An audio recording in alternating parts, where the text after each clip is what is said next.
dahulu. Silakan untuk Mbak Mita. Persiapan doa mulai.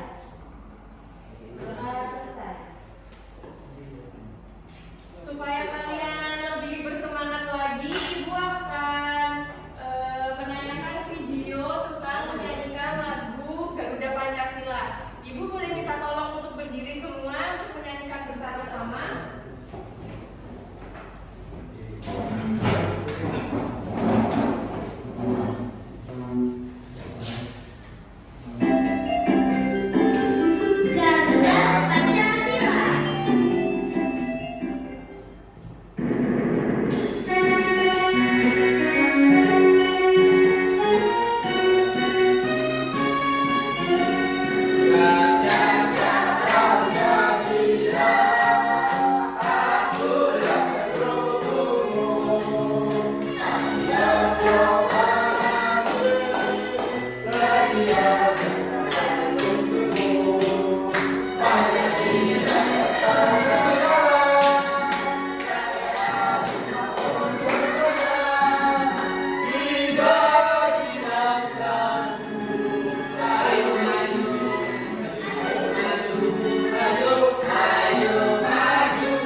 Ide pokok pada pesan lisan masalah utamanya yaitu pokok pembicara yang disampaikan oleh pembicara dalam sebuah percakapan atau pesan lisan.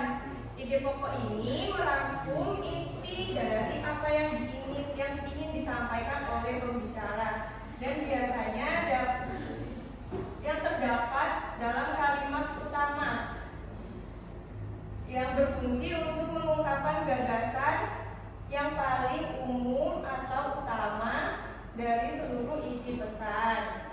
Di sini ada langkah-langkahnya untuk menentukan ide pokok dalam pesan lisan. Ada mendengarkan teks secara seksama.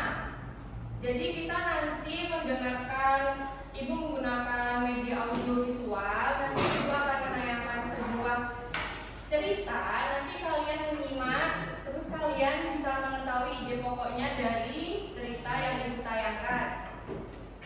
Selanjutnya ada mencatat hal-hal yang dibicarakan, seperti hal-hal penting. Terus selanjutnya ada menentukan kalimat utama dan menentukan ide pokok yang bagian terakhir. Selanjutnya ini ada struktur cerita dalam pesan lisan yang seperti minggu kemarin sudah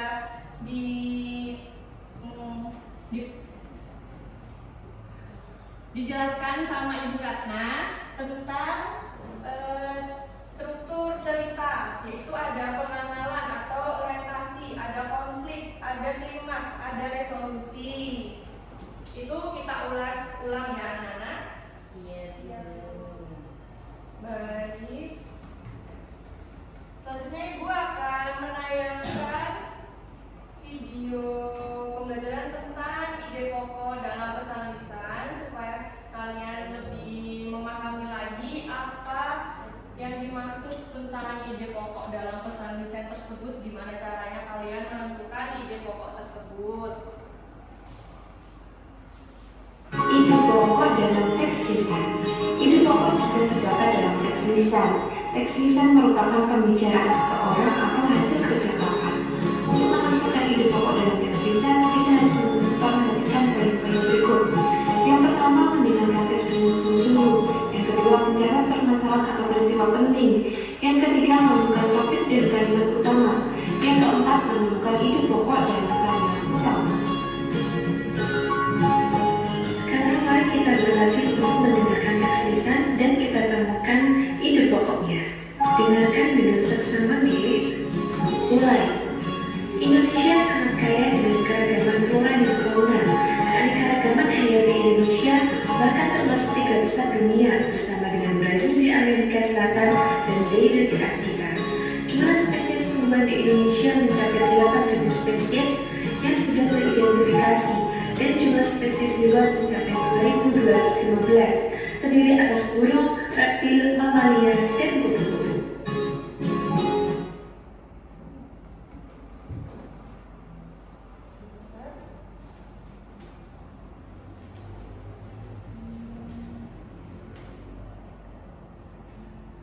Indonesia sangat kaya dengan keragaman flora dan fauna.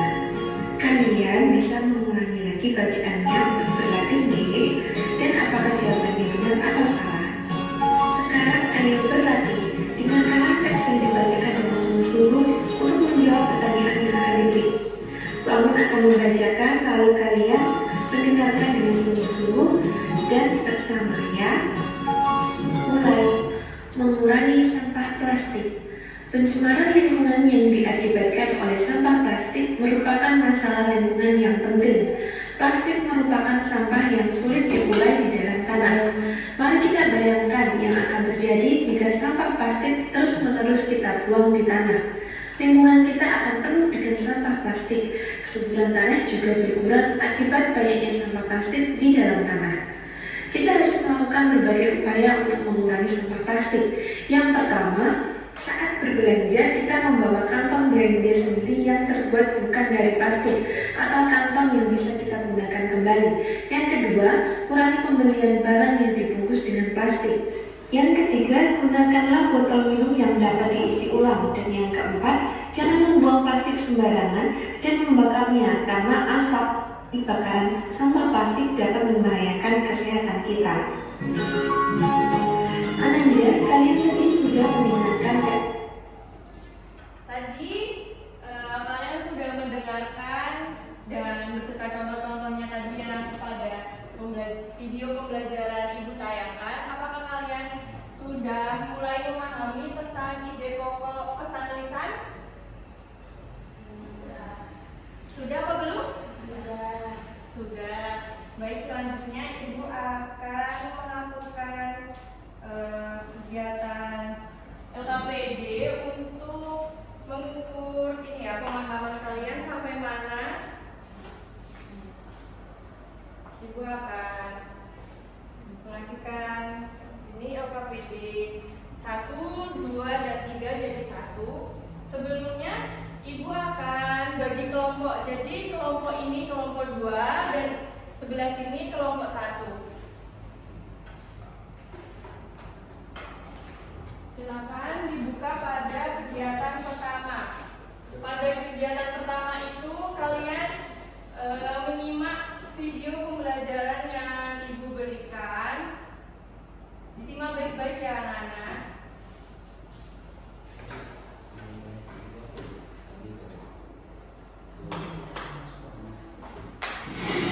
Riri, kumpulan dongeng dan cerita anak. Yuk dukung Riri dengan menekan tombol subscribe. Jangan lupa bunyikan tanda lonceng untuk notifikasi. Selamat menonton. Kisah kancil dan jerapah. Hari ini matahari bersinar dengan hangat. Cahayanya terpantul pada butiran-butiran air, terlihat seperti permata yang berkelip. Hujan yang turun semalaman membuat dedaunan dan rambutan menjadi segar, memikat para hewan untuk memakannya. Termasuk jirafu. Dia adalah jerapah yang baru saja datang ke hutan flora.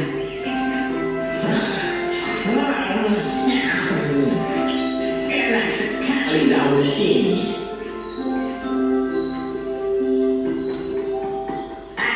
Kenyang sekali. Aku perlu minum. Aku akan cari sungai di dekat sini. Kalau tidak salah ingat, belokkan di depan sana, lurus lagi, dan aku akan menemukan sungai yang jernih. Ada banyak genangan air.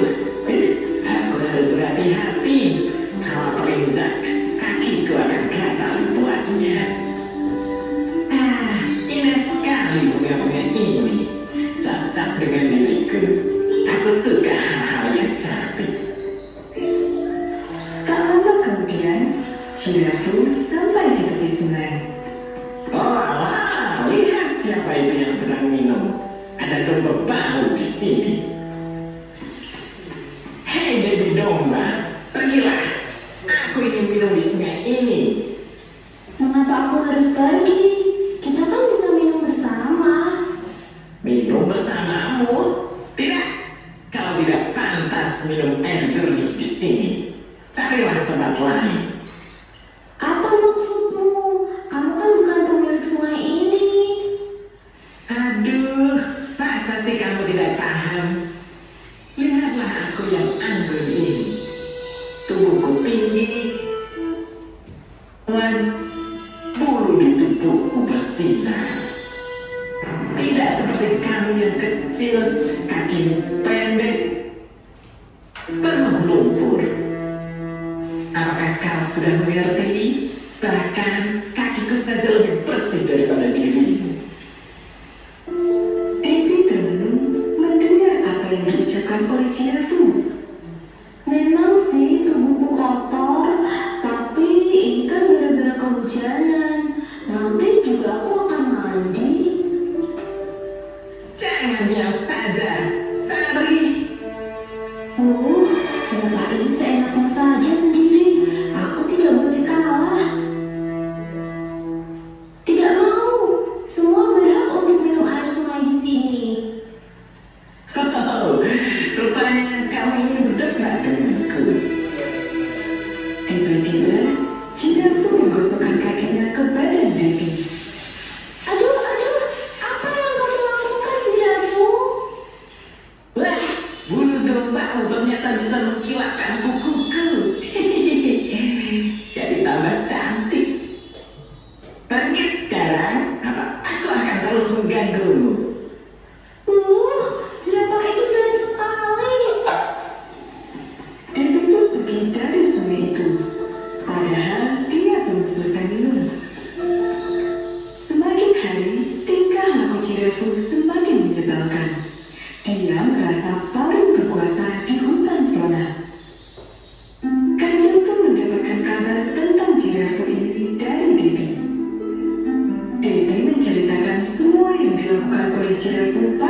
Kancil. Gimana ini Kancil? Jirafu sudah keterlaluan. Dia sudah merasakan penghuni hutan fauna. Iya, aku juga telah mendengar dari Koko dan Goti. Mereka juga diganggu oleh jirafu. Apakah punya ide untuk memberinya hukuman, Kancil? Tenang saja, Dewi. Aku sudah memikirkan cara yang tepat untuk membuatnya jerah. Baik, kalian sudah menyimak audio cerita yang telah Ibu tayangkan. Udah kalian kerjakan? Apa aja di situ soal-soalnya silakan dikerjakan. Jika sudah, Ibu akan melanjutkan pada LKPD kedua. Ya, ini LKPD kedua dan LKPD ketiga. Kalian harus menyimak baik-baik tentang cerita atau dongeng yang Ibu tayangkan. Jadi, pada LKPD 2 dan 3 itu ceritanya sama.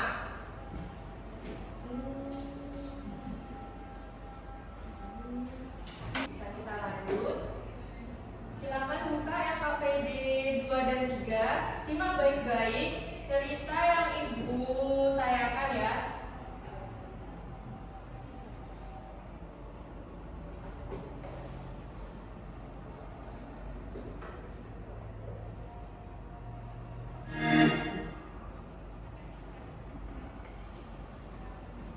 Hiduplah seorang janda bernama Mbok Sri. Mbok Sri ini hidup sebatang kara karena suaminya sudah meninggal dan ia tak memiliki anak. Walau begitu, Mbok Sri ini mengharapkan seorang anak supaya beliau tidak kesepian.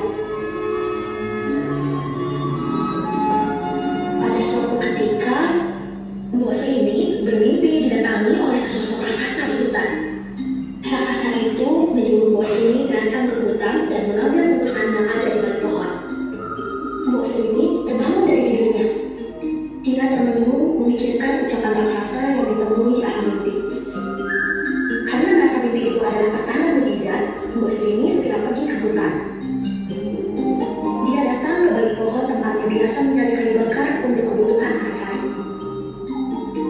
Namun, bukannya mendapatkan anak yang diinginkannya, Mbok Sri ini justru bertemu raksasa berwarna hijau. Raksasa itu berkata dia akan mengabulkan permintaan Mbok Sri ini, tetapi Mbok Sri ini harus memberikan imbalan yang sepadan.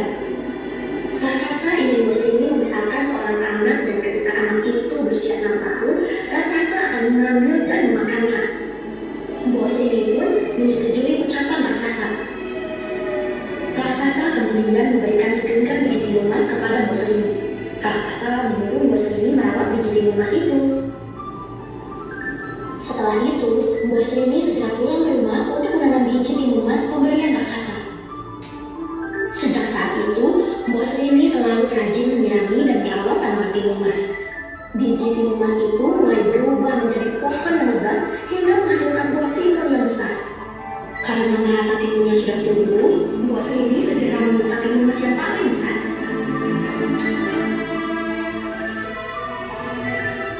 Dari dalam timun emas, muncullah seorang bayi perempuan yang sangat cantik. Karena anak itu berasal dari timun, Mbok Sri ini pun memberinya nama Timun Emas. Sejak saat itu, Timun Emas tumbuh menjadi anak cantik yang hidup dengan baik, karena Mbok Sri ini selalu menjaga pengawalnya. Namun, Mbok Sri ini selalu dihantui rasa takut akan kedatangan raksasa untuk mengambil dan memakan Timun Emas. Ketakutan Mbok Sri ini pun terjadi. Hari itu, raksasa benar-benar datang ke rumahnya. Mbok Sri ini pun menyuruh Timun Emas bersembunyi di dapur. Setelah memastikan Timun Emas bersembunyi di tempat aman, Mbok Sri ini pun menghampiri raksasa. Benar saja, sang raksasa menyuruh Mbok Sri ini menyerahkan Timun Emas. Tetapi ini justru berkata, jika Timun Emas masih terlalu kurus dan tidak enak dimakan.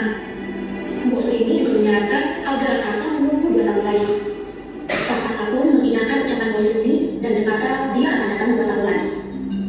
Setelah kepergian raksasa, Mbok Sri ini terus berdoa kepada Tuhan supaya membantunya mencari jalan keluar. Doa Mbok Sri ini pun terkabul. Melalui mimpinya dia bertemu dengan seorang petapa di gunung. Mbok Sri ini segera menyuruh Timun Emas mencari petapa yang ada di mimpinya itu. Timun Emas segera mencari petapa. Setelah berhari-hari pergi,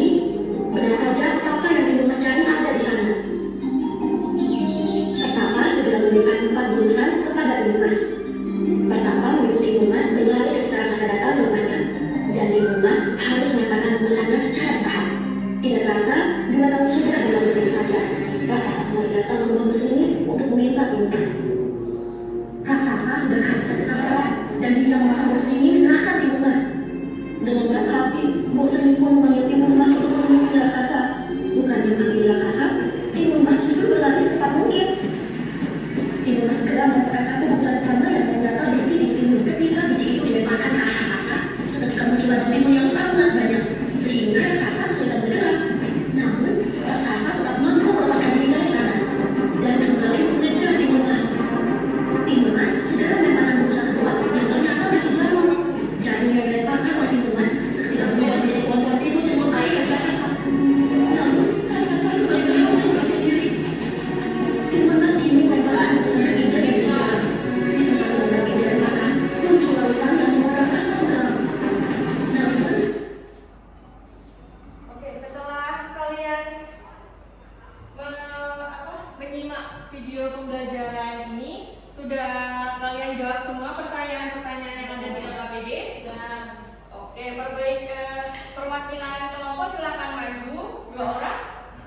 Kelompok 1 mempresentasikan LKPD 2 dan kelompok 2 mempresentasikan LKPD 3. Silakan kelompok 1 sendiri. Baik, saya dari kelompok 1 akan mempresentasikan LKPD 2. Nah, pembenaran yaitu siapa saja tokoh dalam cerita, di mana cerita jawabannya yaitu Mbok Slidi, Timun Mas, Ketapang, dan Raksasa Hijau. Tempatnya di hutan dan di rumah Mbok Slidi. Yang kedua pada bagian konflik, pertanyaannya yaitu apa masalah utama yang terjadi dalam cerita? Jawabannya perjanjian antara Mbok Slidi dengan raksasa. Bagian klimaks yaitu apa puncak masalah dalam cerita? Timun Mas berusaha kabur dari kejaran raksasa sambil menggunakan benda-benda ajaib yang diberikan Ketapang. Bagian resolusi yaitu bagaimana masalah dalam cerita diselesaikan. Jawabannya kemenangan Timun Mas yang mengalahkan raksasa yang terperangkap dalam lautan lumpur, dan akhirnya Timun Mas kembali kepada ibunya dan hidup bahagia selamanya. Terima kasih. Sekarang untuk kelompok 1, silakan untuk kelompok 2 mempresentasikan LKPD 3-nya.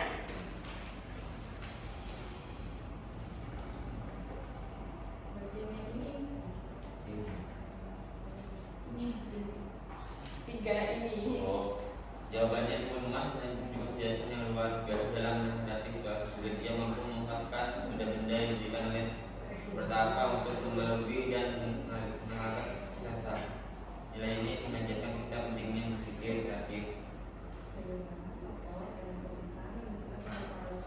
Bagaimana tokoh dalam menceritakan cerita menunjukkan dilema tersebut? Jawabannya kasih sayang dan keteguhan hati Mbok Sri ini dalam melindungi anaknya. Sebutkan 2 contoh penerapan nilai moral dari cerita dalam kehidupan sehari. Jawabannya di sekolah kita bisa mengajarkan PR, kita bisa belajar dari kejelasan Timun Mas. Kita bisa mencoba mencari cara lain untuk menyelesaikan soal tersebut. Baik, terima kasih untuk kelompok 2. Silakan ditepuk tangan untuk kelompok 2. Dari Ibu tadi menayangkan LKPD, sepertinya kalian sudah paham ya tentang ide pokok dalam pesan lisan dan struktur ceritanya. Selanjutnya Ibu akan membagikan soal evaluasi. Ini dikerjakan secara mandiri ya. Ke belakang.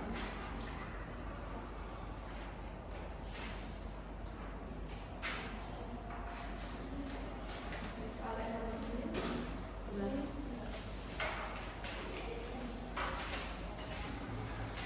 Dikerjakan selama 5 menit.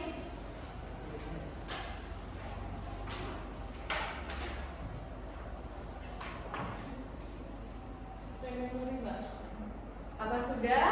Sudah. Baik, bisa dikumpulkan. Oh, sudah.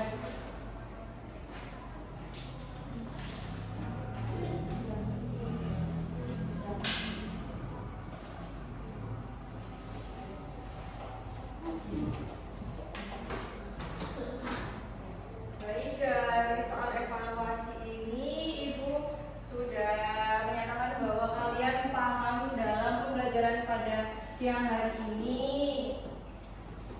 Jadi, Ibu sedikit memberikan penguatan dalam materi ide pokok pesan lisan dan struktur cerita pesan lisannya. Pada ide pokok pesan lisan terdapat cara-caranya untuk langkah-langkahnya untuk menemukan ide pokok tersebut, yaitu dengan cara mendengar teks secara bersama, mencatat hal-hal yang bisa dibicarakan, menentukan kalimat utama, dan menentukan ide pokok tersebut. Baik, sekian dari pembelajaran Ibu pada siang hari ini. Sebelumnya bisa dipimpin doa terlebih dahulu untuk Mbak Mita. Sebelum pembelajaran doa